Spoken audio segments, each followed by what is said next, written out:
다니엘서 11장 16절을 봅니다.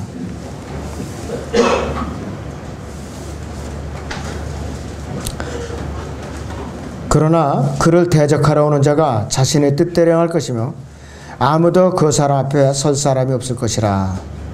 그가 영광스러운 땅에 설 것이요 그 땅은 그의 손에 의하여 진멸되리라. 한 구대 더 보니다. 40절에서 42절을 보겠습니다. 40절에서 42절을 보죠. 마지막 때에 남쪽 왕이 그를 찌르며 또 북쪽 왕이 병거들과 기병들과 많은 선박과 함께 와서 회오리 바람처럼 그를 대적하리니 그가 그런 나라들에 들어가서 휩쓸고 지나가리라. 그는 또한 영광스러운 땅에 들어갈 것이요 많은 나라들이 전복될 것이라. 그러나 이들 곧 에돔과 모압 그리고 암몬 자손의 우두머리는 그의 손에서 피하리라. 그가 또한 다른 나라들에게 그의 손을 뻗치리니 이집트 땅도 피하지 못하리라. 45절까지 계속 있습니다. 그러나 그가 이집트의 금제물과 은제물과 모든 진귀한 것들을 관장하는 권세를 가질 것이며 리비아인들과 에디오피아인들이 그의 발치에 있으리라. 그러나 동쪽과 북쪽에서 오는 소식이 그를 번민케 하므로 그가 큰 분노로 나가서 멸할 것이며 많은 사람을 완전히 없애리라. 또 그가 자기 궁전 장막을 영광스러운 거룩한 산에 있는 바다 사이에 세울 것이라. 그러나 그가 그의 종국에 이르리니 아무도 그를 도와주지 못하리라. 이렇게 말씀을 하고 있습니다. 오늘의 주제는 영광스러운 땅입니다. 오늘까지도 강연입니다. 영광스러운 땅. 지난주하고 이제 연관된 주제입니다. 지난주하고 연관된 주제인데요. 이스라엘은 지금 이 순간에도요, 주변에 이제 시리아를 비롯해갖고 여러 모슬림의 대적자들에게 둘러싸여서 전쟁에 시달리고 있어요. 근데 사실은 그 모슬림 국가는 앞잡이들이지 그 뒤에는 로마 카톨릭이 이제 조종하고 있고 미국의 뉴스 언론 매체들이 부추기고 있는 것이에요. 그들이. 자, 그리고 그 뒤에는 이제 사탄이 있고. 그래서 오늘날까지 다윗의 보좌에는 왕이 없어요. 여코냐, 바빌론으로 마지막 끌려간 왕 여코냐 이제 마지막으로 왕이 없는 상태에 있는데요. 예레미야서 22장을 보겠습니다. 예레미야서 22장을 보겠습니다.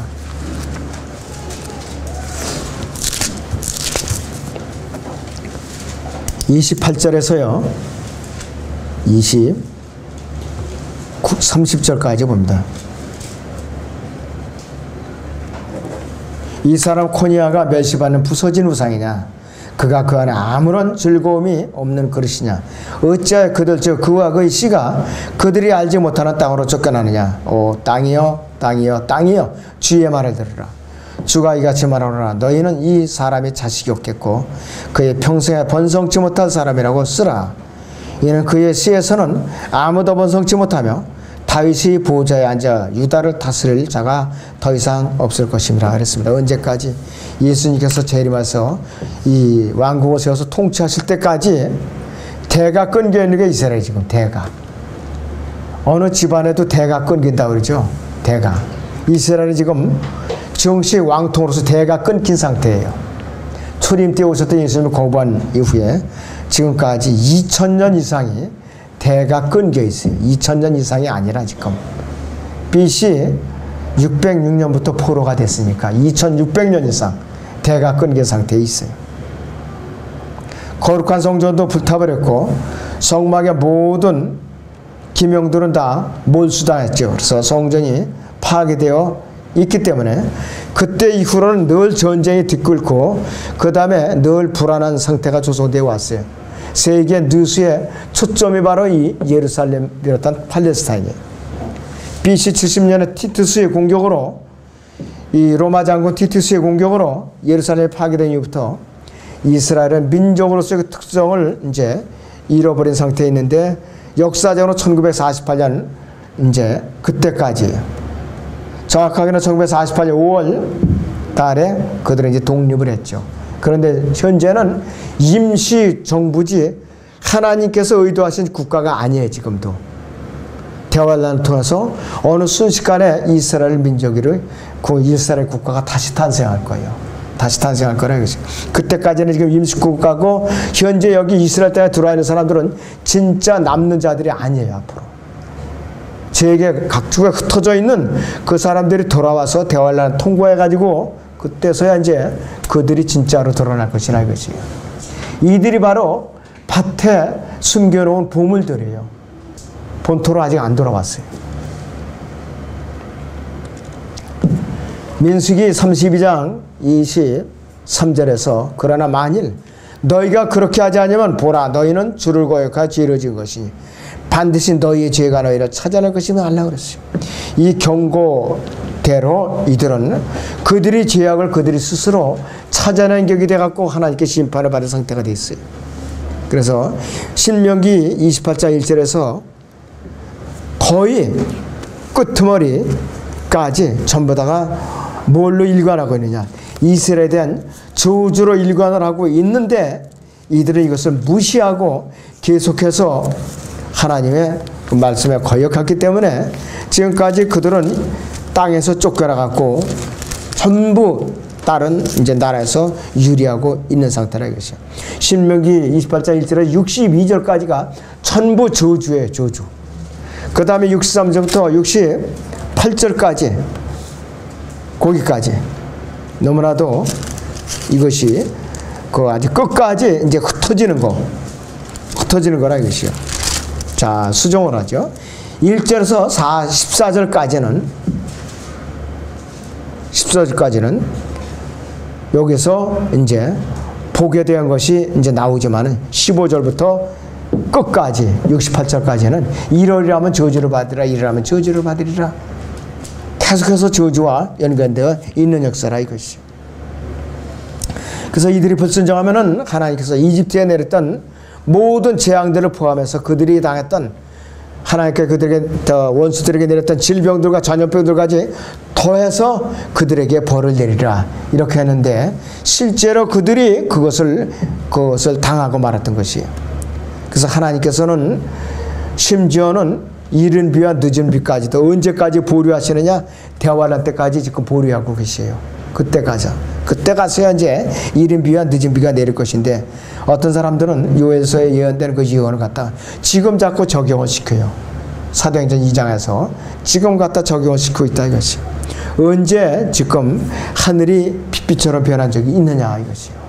그런데 왜 요엘서의 예언을 지금 적용을 시키는가? 그러니까 거짓 선지자들이 교회 안에 있기 때문에 이런 일이 생기려요. 그들을 또 초청하다가 부흥회를 열기 때문에 문제라 이것이에요. 이들은 노예들과 같이 전 온 지면에 흩어지게 된 것이에요. 그리고 이들은 왕을 또 요구했기 때문에 하나님께서 그들이 원대로 왕을 세워줬다 이것이에요. 제사장들이 국가가 되는데 이들은 꼬리가 되고 말았다 이것이에요. 자, 신명기 28장 45절을 보시오. 어떤 말씀이 이제 한 가지가 나옵니다. 신명기 28장 45절을 보겠습니다.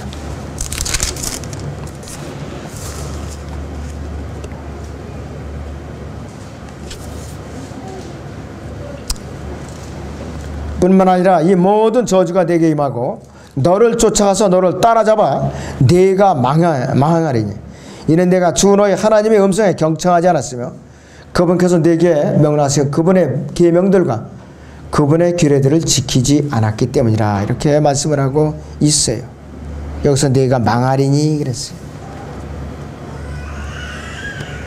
그래서 이 망하리니 이게 뭐냐, 완전히 쓸어버린다는 뜻이 아니라 이것이야.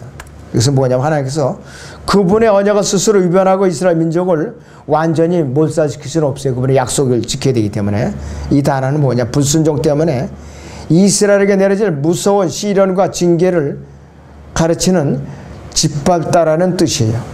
그래서 이스라엘 민족이 온 세상에서 표적과 놀라움의 그런 대상이 되어버린 거라 알겠어요. 지금도 마찬가지예요.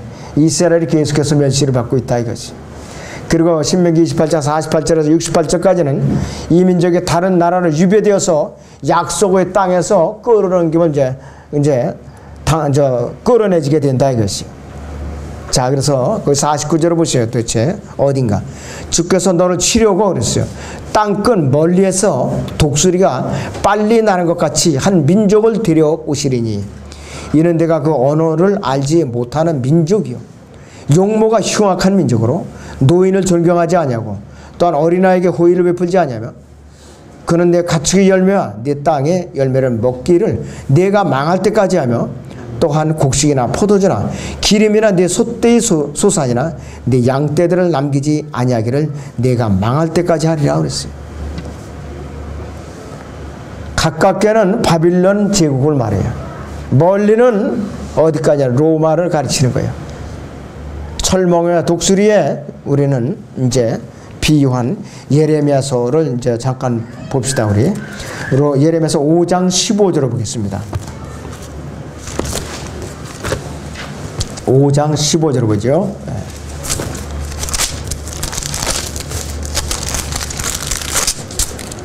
오 이스라엘 집아 주가 말하노라. 보라 내가 먼 곳으로부터 한 민족을 너에게로 불러오리라. 그 민족은 강한 민족이요 오래된 민족이니 그 민족의 말은 너는 알지 못하며 그들이 말하는 것을 네가 알아듣지도 못하리라 했습니다. 시간적으로 가까이는 바빌론 제국을 말하고요. 멀리는 로마 제국을 말하는 것이죠. 그 당시 역사적으로는. 그래서 이 예루살렘의 포위 공격이 한두 번이 아니었던 것이. 다시 신명기 28장 63절을 보죠.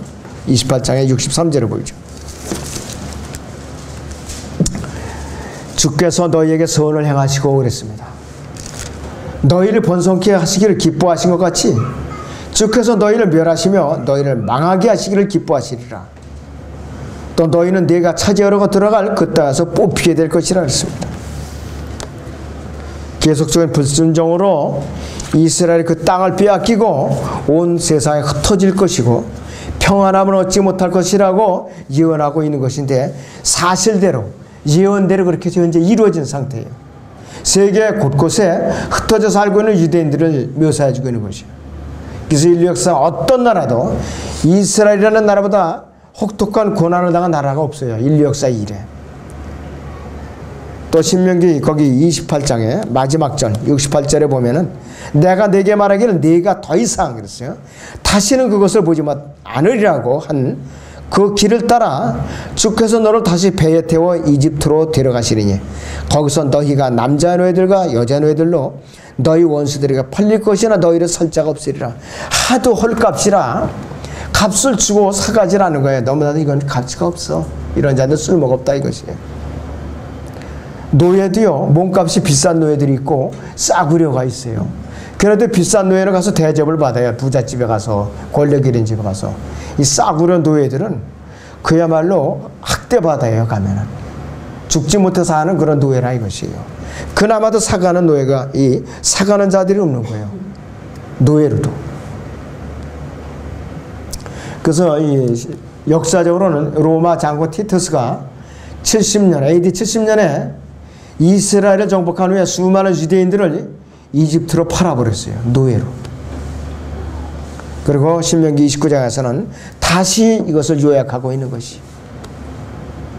그래서 이들이 순종을 하면 복을 받는 것이 그들이 하나님의 원칙이고 불순종하면 심판을 받게 된다는 것이 하나님이 정해진 원칙이에요. 안 지켰기 때문에 이렇게 된 것이라 이것이요. 역대기하 36장을 봅니다. 역대기하 36장 5절에서 7절을 보죠.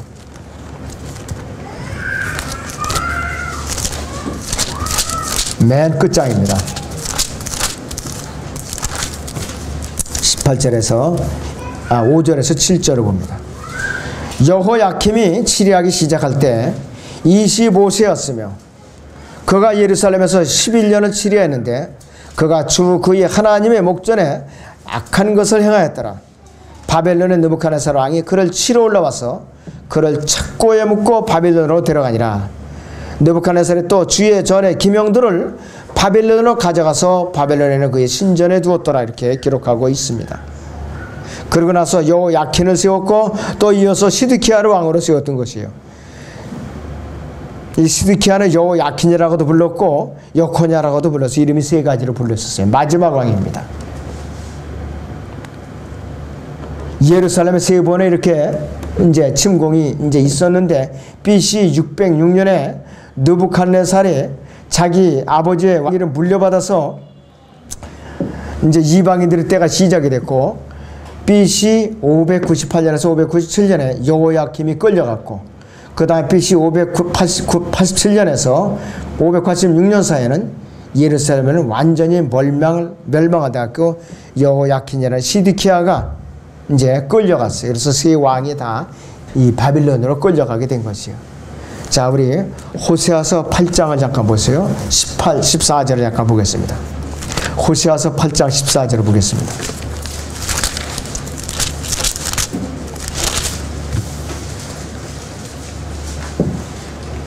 맨 끝절입니다. 자, 이스라엘은 자기를 지으시는 분은 잊어버리고, 그랬어요. 자신을 지으신 분은 잊어버리고 신전들을 짓고, 유다는 견고한 성읍들을 많이 세웠으나 내가 그의 성읍들 위에 불을 보내리니 불이 그 궁전들을 삼키리라, 이렇게 예언하고 있어요.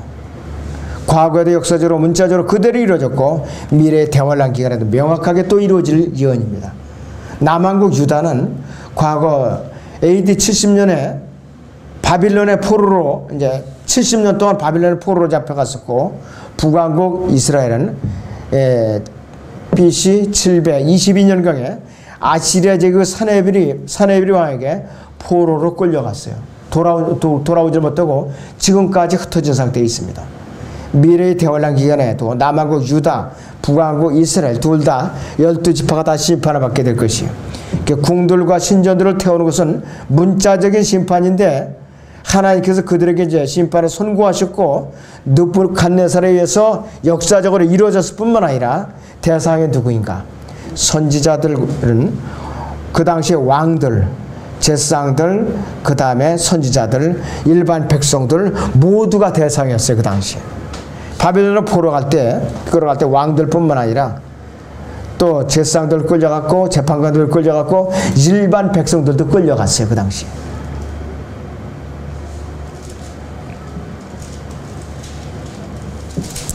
자, 그래서 지금까지 어느 민족에게도 예루살렘 같은 혹독한 심판을 그렇게 받아본 민족은 없어요. 그 예루살렘 도성과요, 이 통치자들에게 임한 심판은 처참하기 짝이 없어요. 너무나도 처참했다 이것이요. 그렇기 때문에 이것을 그 민족이 아니면 아무도 그 피부로 느낄 수 없는 그런 고통이었었다 이것이에요. 근데 이 도구로서 바빌론을 썼고, 아시리아를 썼고, 로마 제국을 썼고, 이 근대에 와서는 독일을 썼던 거예요. 독일을 히틀러를 썼던 거라 이것이. 다니엘서 9장 12절을 보세요. 다니엘서 9장 12절을 보세요. 주께서는 우리에게 큰 재앙을 가져오심으로 우리와 우리를 판단했던 우리의 재판관들에게 대하여 말씀하신 주의 말씀을 확정하셨으니 이는 온 하늘 아래서 예루살렘에 행해졌던 것과 같은 일이 행해지지 않았습니다. 모세의 율법에 기록된 대로 이 모든 재앙이 우리에게 닥쳤으나 우리는 우리의 죄악들로부터 돌이키거나 주의 진리를 깨닫도록 주 우리 하나님 앞에 우리의 기도를 하지 않았나이다. 그러므로 주께서는 그 재앙을 지켜보셨고 그것을 우리에게로 가져오셨으니 이는 주 우리 하나님께서는 행하시는 모든 일에 있어 의로우시나 우리는 주의 음성에 복종하지 않았습니다. 그랬습니다. 이제 주의 백성을 능하신 손으로 이집트 땅에서 인도해내시고 오늘날과 같이 명성을 얻으신 오 주 우리 하나님이여 우리가 죄를 지었고 우리가 악하게 행했나이다. 그랬습니다. 다니엘이 민족을 위해서 중보 기도 이제 드리는 장면이에요. 너무나도 처참하게 이를 때우는 민족이. 자, 그래서 남한국 유다의 마지막 세 명의 이제 통치자들이 여호야킴, 그 다음에 여호야킨, 그 다음에 또 이제 이 시드기야를 했는데 여기서 마지막 왕인 시드기야는요. 아들들이 죽는 것을 아비가 지켜봤어요. 아들들이 죽는 것을 바빌론 왕이 그걸 칼로 목을 베는 것을 봐야만 됐다 이것이에요. 너무나도 아주 비참한 장면인데요.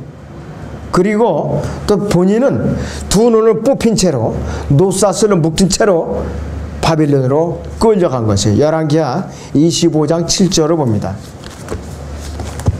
열왕기하 25장 7절을 보죠.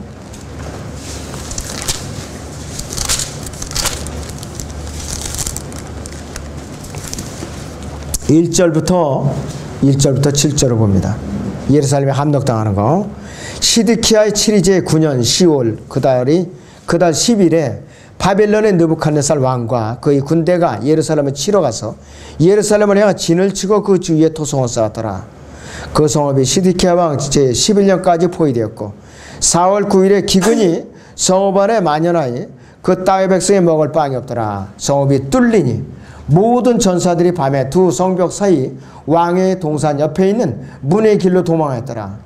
그때 칼데아인들은 성읍 주위를 지키고 있었더라. 왕이 그 길로 평원으로 가니 칼데아 군대가 왕을 추격하여 여리코 평지에서 그를 따라잡고 그의 모든 군대가 그를 따라 흩어지더라. 그래야 그들이 왕을 잡아 리블라로 바벨론 왕에게 들어가서 그에게 판결을 내리니라. 그들이 시드키야의 목전에서 그의 아들들을 죽이고 시드키야의 두 눈을 빼고 노사슬로 그를 묶고 바벨론으로 끌어갔더라. 이랬습니다. 자, 이게 얼마나 견디기 힘든 장면이냐 이것이. 너무나도 견디기 힘든 장면이야. 성전을 불에 탄 것은 물론이고 성벽은 허물어졌고 말 그대로 아주 황폐하기 이를 데 없이 된 것이에요. 그런데 예루살렘이 처참하게 파괴된 것은 일시적으로 그때 끝난 것이 아니죠. 그때 끝난 것이 아니라 예루살렘은 그 후에도 안티오쿠스 에피파네에서 또 파괴됐고 AD 70년은 로마 장군 티투스에서 다시 파괴됐고 황폐해서 버려진 상태에 있는데 앞으로 대환란 때에는 이거보다 더 큰 또 대환란 때 더 큰 이 파괴가 있을 거라 이것이요. 또 더 처참하게 황폐가 될 것이라 이것이요. 세상의 어떤 나라와 도시도 이처럼 끊임없이 아주 끈질기게 고난을 받은 이 도시는 없어요 지금까지. 바벨론 느부갓네살 왕이 예루살렘에 멸망시킨 사건이 아직은 성취되지 않았죠. 열왕기하 24장이나 역대하 36장이 그 멸망의 다 스토리입니다. 바벨론의 영원한 멸망도 아직까지 미완성 상태예요. 과거의 성취들은 뭐냐? 미래에 있을 또 한 번의 예언이 성취될 것을 남겨두고 있는 것이에요. 과거 사건도 끔찍한데 대환란 때 또 이 끔찍한 일이 다시 기다리고 있다 이것이에요. 그래서 우리는 이스라엘이 지금이라도 한 명이라도 돌이켜서 구원받도록 해야 돼요. 메시아의 왕을 예수 그리스도로 받아들이도록 민족적으로 돌이키도록 계속 우리는 무릎 꿇고 중보를 해야 된다 이것이. 예루살렘에 AD 70년 로마 장군 티투스에 의한 파괴는 미래의 대환란에 있을 실제 사건에 대한 예행 연습에 불과합니다. 아직까지도. 예행 연습. 예행 연습이 있고 그 다음에 D-Day 마지막 날 총연습이 있어요. 그 다음에 D-Day야 이제 본 행사가 있듯이. 상상을 해봐요. 얼마나 끔찍한 파괴가 기다리고 있을 건가. 파괴가 있을 건가. 요한계시록 11장을 봅니다. 1절에서 3절을 보죠. 또 내게 지팡이 같은 갈대를 주며 그 천사가 서서 말하기를 일어나서 하나님의 성전과 제단과 그 안에서 경배하는 자들을 측량하라. 그러나 성전 밖에 있는 뜰은 남겨두고 측량하지 말라. 이는 그것은 이방인들에게 주었으며 그들이 42달 동안 그 거룩한 도성을 짓밟을 것이기 때문이라. 1260일 후 3년 만입니다.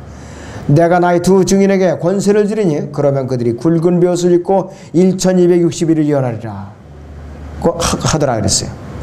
그래서 이 모세와 엘리야가 다시 돌아와서 가뭄 재앙을 일으키는 거예요. 가뭄 재앙. 하나님께서 남하고 유다에 대한 예언을 하신 일들이 성취되도록 실제로 이 일을 집행했던 역사적인 인물은 누구냐면 바빌론 느부갓네살 왕이었어요. 근데 느부갓네살 왕 자신도 모른 거예요. 자기가 힘이 있어서 예루살렘을 침공해가지고 정복하고 멸망시키는 걸 의기양양하게 생각했지 하나님의 도구로 쓰임받고 있다는 것을 본인도 몰랐어요. 하나님의 도구로 쓰임받고 있다는 것은. 열왕기하는 다시 봅니다. 24장입니다. 열왕기하 24장을 다시 봅니다. 20절을 보죠. 17절에서 20절을 봅니다. 바빌론 왕이 여호야킨의 아버지의 동생 마타냐를 여호야킨을 대신하여 왕으로 삼고 그의 이름을 시드키야로 바꿨더라. 시드키야가 치료하기 시작할 때 21세였으며 그가 예루살렘에서 11년을 치리하니라. 그의 어머니 이름은 하무탈로 림나 예레미야의 딸이더라. 그가 여호야킴이 행한 모든 것을 따라 주의 목전에 악을 행하였더라. 주의 진노로 인하여 주께서 예루살렘과 유다에서 그들을 그의 앞에서 쫓아내셨더라. 시드키야가 바빌론 왕에게 반역하였더라. 이 인간의 본성 참 지독하고 지독합니다.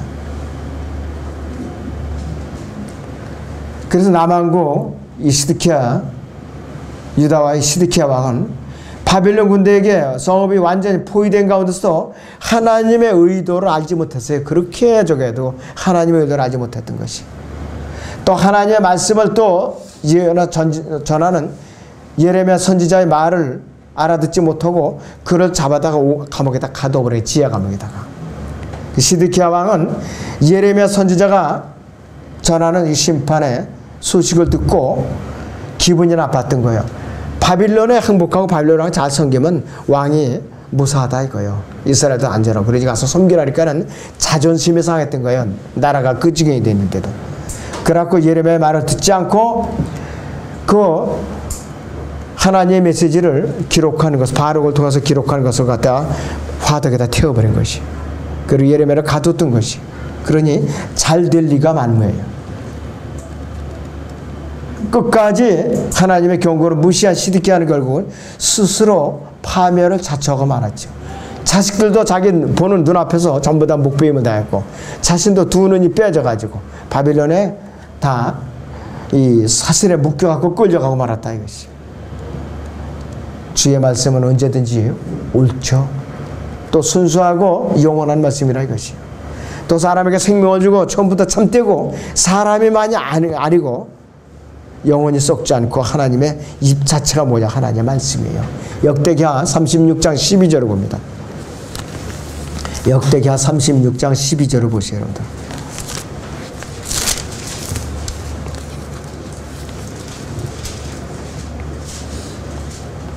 11절부터 보죠.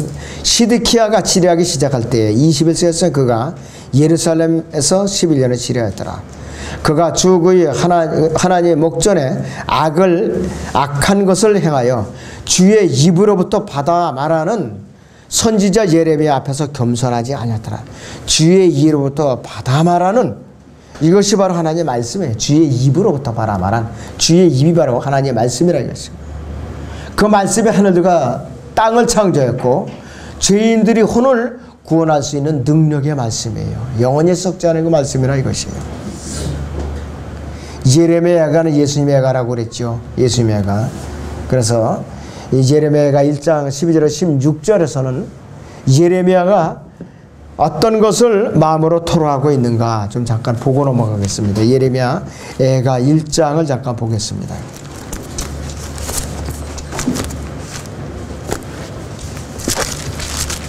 네, 예레미야가 1장 12절에서 16절까지만 봅니다. 지나가는 너희 모든 자들아, 이 일이 너희에게서 아무것도 아니냐? 보라, 내게 있었던 나의 슬픔과 같은 슬픔이 있는지 살펴보라. 주께서 그의 맹렬한 진노의 날에 그 슬픔으로 나를 괴롭게 하시도다. 그가 위로부터 내 뼈들에 불을 보내시니 그 불이 그것들을 이겼고 주께서 내 발에 그 그물을 펴사 나를 돌아서게 하셨으며 그가 나를 종일 황량하게 하셨고 나약하게 하셨도다. 내 죄악의 멍에는 그의 손으로 얽으시니 그것들이 휘감겨 내 목에까지 올라왔으며 내 힘을 빠지게 하시어 주께서 나를 그들의 손에 남기셨으니 내가 그들로부터 일어설 수 없도다. 주께서 내 한가운데서 내 모든 용사를 발밑에서 짓밟으시고 그가 한 회중을 부르셔서 내 젊은이들을 밟아 뭉겨 나를 치게 하셨도다. 주께서는 유다의 딸의 그 처녀를 포도즙 들에서처럼 짓밟으셨도다. 이 일들로 인해 내가 울어 내 눈에서 눈물이 흘러내리는도다. 이는 내 혼을 솟아있게 할 위로자가 나로부터 멀리 있음이라. 내 자녀들이 황량하게 됐으니 이는 그 원수가 이겼음이로다 그랬어요. 아까 예수님의 애가라고 그랬어요.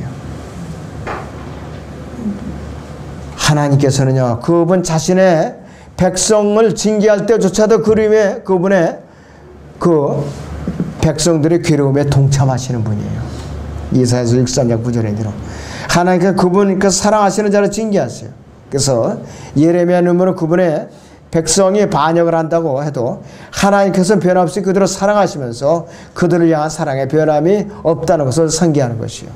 신약에서 우리는 예수님께서 십자가를 대신해서 이제 십자가 달리셨을 때에 부르짖는 모습을 우리가 발견할 수가 있습니다.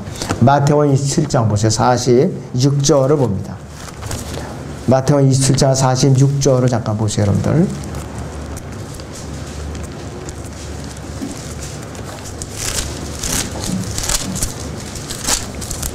예.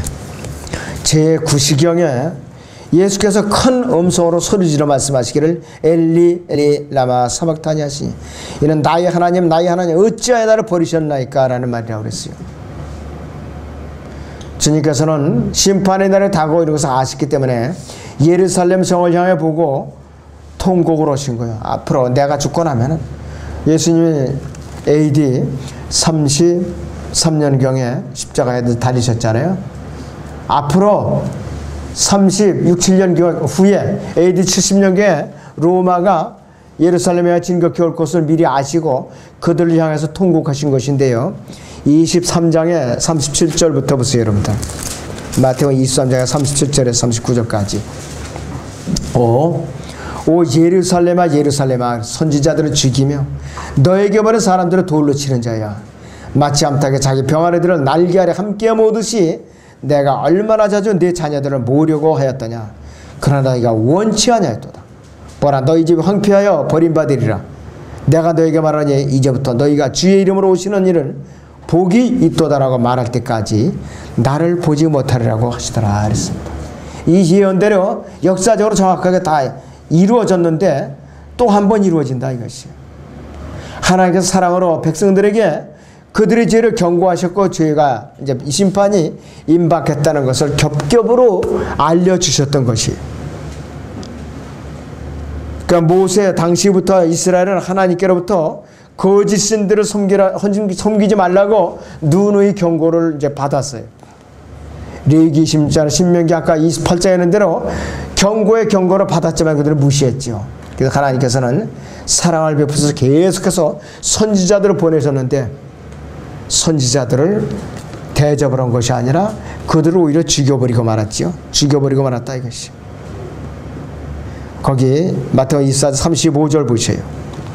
그리하여 땅에 쏟아진 의로운 모든 피가 너희 위로 돌아오리니 의인 아벨의 피로부터 너희들이 성전과 제단사에서 죽인 바라케아다 사카라의 피까지니라 그랬습니다.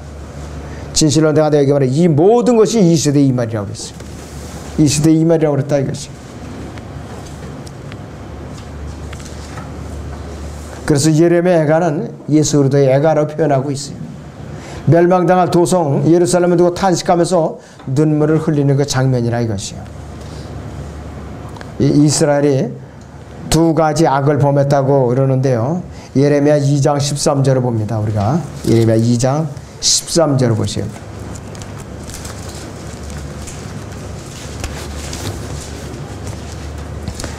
이는 내 백성이 그랬어요. 이는 내 백성이 두 가지 악을 범하였으니 즉 그들이 생명수의 근원인 나를 버렸으며 또 물통들을 만든 것인데 물을 저장하지 못할 깨진 물통이라 그랬습니다. 우리는 요한복음 5장 39절에서 44절의 말씀을 여기서 연상해요. 너희 안에 하나님의 말씀이 들어갈 틈이 없다고 그랬어요. 너희가 나를 원치 않는다고 그렇게 얘기를 했다 이것이요. 말씀이 육신이 되어서 오신 그분을 갖다가 거부하고 십자가 못 박으니까 그들에게 정해진 심판은 확정된 사실이라 이것이에요. 너무나도 참 딱한 일이죠. 자, 그래서 다른 자가 자기 이름으로 오면은 영접하라고 그랬죠. 적그리스도가 자기 이름으로 오면 틀림없이 영접을 한다 이것이. 그렇기 때문에 생명에 얻으려고 내게 오기를 원치 아니었다고 그렇게 말씀을 하고 있어요. 그들은 문자적으로 그렇게 불순종을 한 것이. 생명수의 근원이 예수님을 거부하고 말씀이 근원에 대해서 오신 구원의 근원이신 예수 그리스도, 또 믿음의 창세의 완성자이신 분을 갈보리 십자가 못 박에 거부한 것이에요. 삼위일체의 두 번째 하나님이신 예수 그리스도를 갈보리 십자가에 못 박아서 거부하고 말한 것이에요. 그 생명빵이 있은 그분을 갖다 끝내 거부하고 말아서 그들이 몸 안에 그들을 받아들일 틈이 전혀 없었어요. 그때는 요한복음 19장 15절에서는 그들이 소리를 지르고 처단했어. 그를 십자가에 못 박으소서라고 하더라. 빌라도가 그들에게 말하기를 너희의 왕을 내가 십자가에 못 박으라 했습니다. 대제사장들이 그것도 대제사장들이 카이사 외에는 우리에게 왕이 없나이다 이랬어요. 민족의 종교 지도자들이, 국가 운명을 좌우하는 종교 지도자들이 우리에게 왕이 없다는데 어떻게 해요? 원대로 해줘야죠. 이들이 말대로 이루어지고 말았던 것이 정작 하나님을 잃어버리고 만 것이죠. 그래서 이스라엘은 자기를 지으신 분을 잊어버리고 신전들을 짓는 죄를 범하고 말았어요. 이들은요, 하나님께서 성전을 어떻게 지으라고 성전의 모양 치수까지 다 가르쳐 주셨어요. 역대상 28절에 보면. 근데 이들은 곳곳에 작은 신전들을 지었어요. 그리고 아세라와 바알을 아스타롯을 세워놨어요. 곳곳에 우상들을 세우니까 잘 될 리가 없다 이것이. 자, 그래서 이 시대도 교회에 하나님의 영광이 떠난 교회가 한두 교회가 아니에요. 아무리 십자가로 잘 세워놓고 니온산을 해놓고 그랬을지라도 진리가 없으면 소용이 없다 이것이. 그래서 이 하나님께서는 그런 성전을 갖다가 성전이라고 부르지 않고 강도의 소굴이라고 했어요. 강도들의 소굴이라고 그랬어요. 레위기 25장에서는 이스라엘 6년 동안 심고 거둘 수 있죠. 7년째마다 반드시 씌워줘야 돼요. 땅의 기록을 회복하기 위해서. 레위기 26장에서는 7년째 네가 안식년을 지키지 않으면 이러이러한 벌을 내리리라 그렇게 경고를 하셨다 이것이에요. 그래서 그들을 그 땅에서 끌어내시고 땅을 강제로 쉬게 하시겠다 이렇게 경고를 하셨는데도 무시했잖아요. 그랬더니 아까 이제 우리가 역대기하 36장도 봤지만은 하나님께서는 느부갓네살이라는 종을 갖다 기른 거예요. 바빌론 국가를 세워가지고 90년 동안 바빌론 국가가 이제 제국이 존재했는데 그 중에 70년간은 이스라엘 포로로 끌어다가 다스리는 종로로서 한 거예요. 앞뒤로 10년간은 준비하고 마무리하는 국가였어요. 그 목적을 위해서 바빌론을 세워놨던 것이에요. 그리고 BC 600년이나 이스라엘 침공해서 남한국 유다를 끌어서 70년 동안 포로로 가두게 하신 것이죠. 그래서 하나님께서는 490년 동안이나 안식년을 빼먹은 70번의 안식년을 채우기 위해서 땅을 쉬게 하셨어요. 문자적으로 역대하 36장을 봅니다. 18절에서 21절을 보시기 바랍니다. 역대하 36장 18절에서 21절을 봅니다.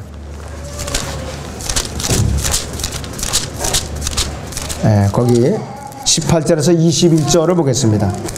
하나님의 전에 크고 작은 모든 기명들과 주의 전에 보물과 왕과 왕의 고관들의 보물, 이 모든 것을 그가 바빌론으로 가져갔더라. 또 그들이 하나님의 전을 불사르고 예루살렘 성벽을 부수며 불러 그 모든 궁들을 불사르고 그 모든 귀한 기명들을 파괴했으며 칼에서 피한 자들은 바빌론을 끌고 갔더라. 그들이 거기서 그와 그의 아들들에게 종이 되었으니 페르시아 왕국의 7위 때까지 하였더라. 예레미야의 입을 통한 주의 말씀이 이루어져 땅이 안식하였으니 땅이 황폐한 동안 안식년을 지켜 70년을 채웠더라 그랬습니다. 조선시대에는요, 조선왕이 아무리 괘씸한 죄를 범했어도 중국이 그렇게 쳐들어왔어도, 원나라가 쳐들어왔어도, 명나라가 쳐들어왔어도, 또 청나라가 쳐들어왔어도 궁전은 불태우지 않았어요.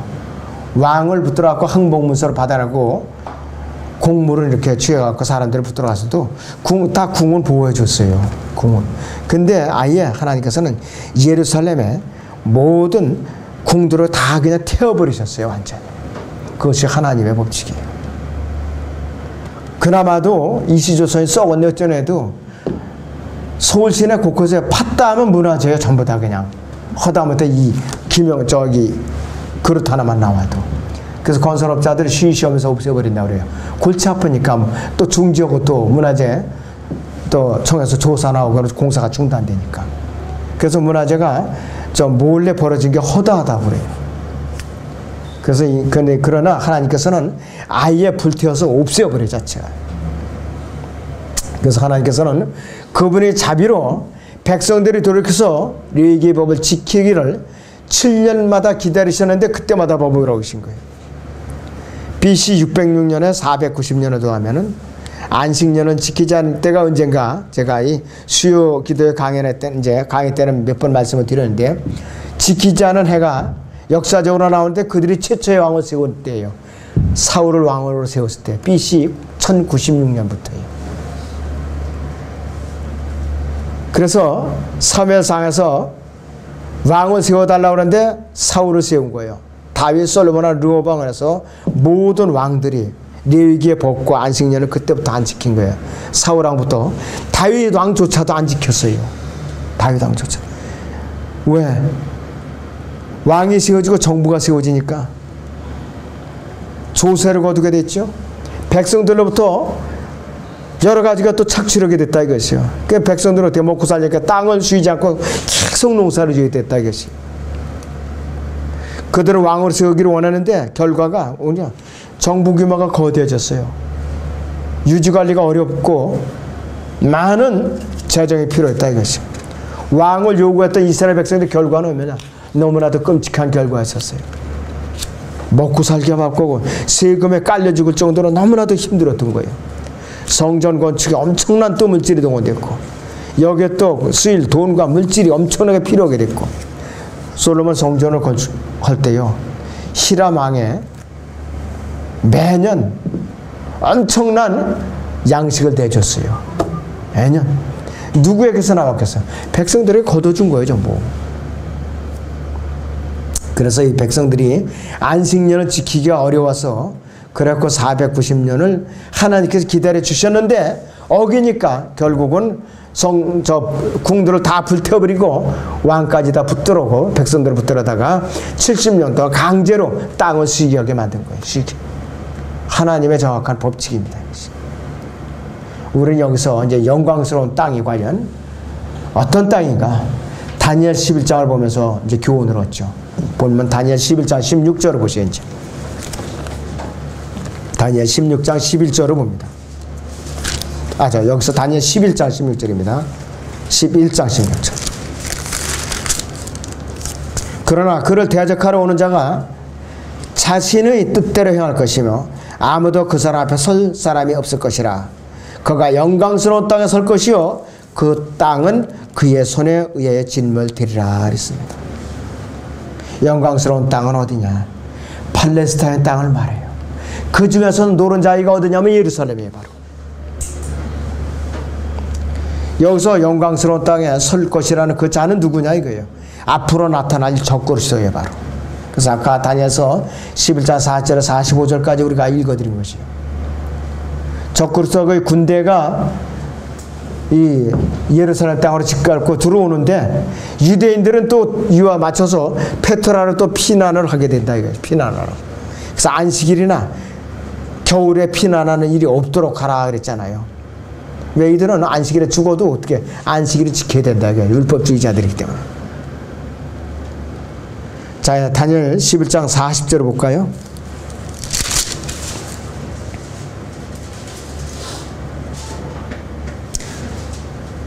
마지막 때에 그랬어요. 남쪽 왕이 그를 찌르며 또 북쪽 왕이 병거들과 기병들과 많은 선박과 함께 와서 회오리 바람처럼 그를 대적하리니 그가 그런 나라들에게 들어가서 휩쓸고 지나가리라 그랬어요. 북쪽 왕이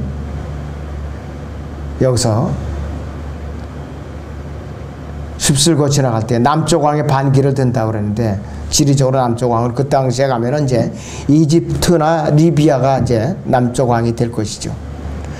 대환란 후 3년 반 동안에 적그리스도가 이미 벌써 팔레스타인의 중간 지점인 예루살렘 환란 성지에 들어와갖고 있을 때, 이미 벌써 통치하고 있을 때라 이것이요. 그래서 여기에서 이제 통치하고 있을 때인데, 그 당시에 북쪽 왕은 누구냐? 시리아나 그리스를 이제 우리가 짐작할 수가 있어요. 그런데 이 북쪽 왕이 남쪽 왕을 공격하려면 영광스러운 땅 팔레스타인 땅에 들어가요. 거쳐가면 돼요. 그래야만 예루살렘에 들어갈 수가 있는데, 아주 참 우리 이해할 수 없는 것은 그 땅으로 진격해 들어가면서, 여러 나라든지 진격해 들어가면서 왜 요르단은 건드리질 않아요? 어디냐? 에돔과 모압과 암몬 지역인데 오늘날의 요르단 땅이에요. 페트라가 있는 지역. 거기는 가만 놔두는 거예요. 유대인들이 일로 피난을 가는 거라 이것이. 대환란기에 유대인들이 큰 독수리의 두 날개죠. 광야에 있는 자기 처소로 들어가서 그곳에서 그 뱀의 낯을 피하여 한 때와 두 때와 반 때로 부양받게 되리라 그러는데, 사해 남쪽에는 페트라라 이것이에요. 그래서 여기서 이제 또 여기서 44절을 보세요, 여러분들. 그러나 동쪽과 북쪽에서 오는 소식이 그를 범인케 함으로 그랬어요. 그가 큰 분노로 나서 멸할 것이요 많은 사람을 완전히 없애리라 그랬어요. 동쪽은 어디고 북쪽은 어디냐 이것이에요. 동쪽은 중국으로 우리가 예측을 하고 있고, 북쪽은 러시아로 예측을 하고 있어요. 위도상으로. 그래서 동쪽은 신임 땅이라고 그럽니다. 신임 땅. 성경에서. 북쪽은 러시아예요. 러시아는 지금 아말겟돈으로 진격하기 위해서 코사크 기병대라고 말들을 기르고 있어요. 최첨단 과학시대에도 말을 기르고 있어요. 말을. 45절에 보니까 그가 자기의 궁전 장막을 영광스러운 거룩한 산에 있는 바다사에 세울 것이라 그랬습니다. 바다들인데 그 복수인데 킹제임스에서 시스라고 복수인데 이 바다들은 사해와 지중해 사이에요.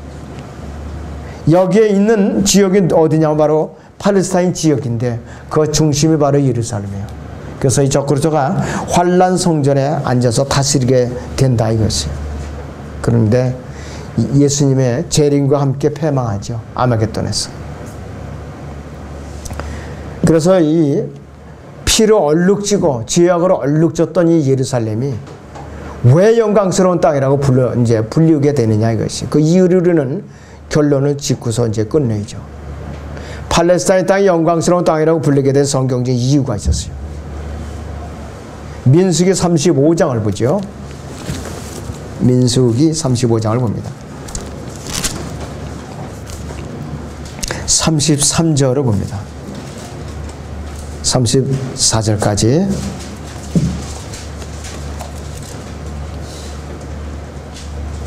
그러므로 너희는 너희가 거하는 땅을 더럽히지 말라. 이는 피로 인해 그 보복이 그 땅을 더럽힘이니 그 땅은 피를 흘리는 그 사람의 피에 의하지 아니하고는 그것에 흘려진 피에 대해 깨끗해질 수 없느니라.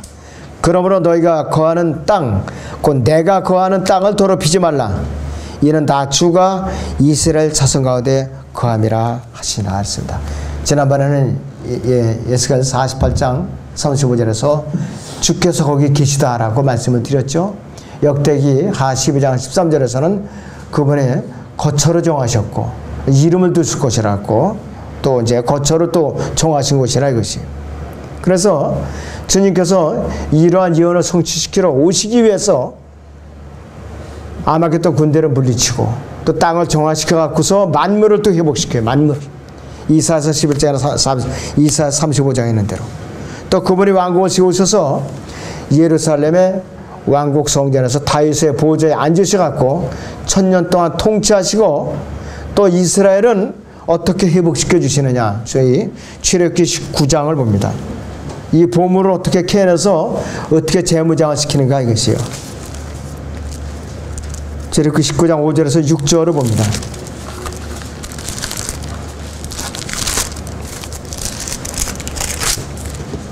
그러므로 이제 만일 너희가 참으로 내 음성에 복종하고 나의 언약을 지키면 너희는 모든 백성보다 나에게 독특한 보물이 되리니 이는 온 땅이 내 것임이라.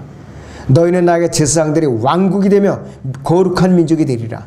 이것이 내가 이스라엘 자손에게 고할 말이니라 하시니라. 이 예언대로 완전히 이루어져서 문자적으로 영광스러운 땅으로다 완전히 탈바꿈을 하는 거예요. 그분이 거하실 것이기 때문에 피로 더러워진 것을 피로서 정화시킨다 이것이요. 어떤 면으로 보면 참 예수님이나 하나님이나 그 속성이 아주 또 극도로 잔인한 면이 있어요. 이렇게 인간으로서 상상이 안 돼요. 지독하다, 잔인하다. 그렇지 않은 하나님께서 정하는 법칙이 그분의 속성이니까 우리가 항변할 수가 없어요. 다만 우리는 그러합니다 아멘하고 받아들일 수가 없어요. 그밖에 없어요. 다른 건 방법이 없어요. 이유를 달았다가는 너 괘씸하다 이렇게 또 책망을 받게 돼요. 하여튼 이 마지막 때에 우리는 성경을 참 구별을 잘해야 돼요. 분별을 잘해서 주님 앞에 부끄럽지 않도록 발견되시기를 바랍니다. 기도하겠습니다.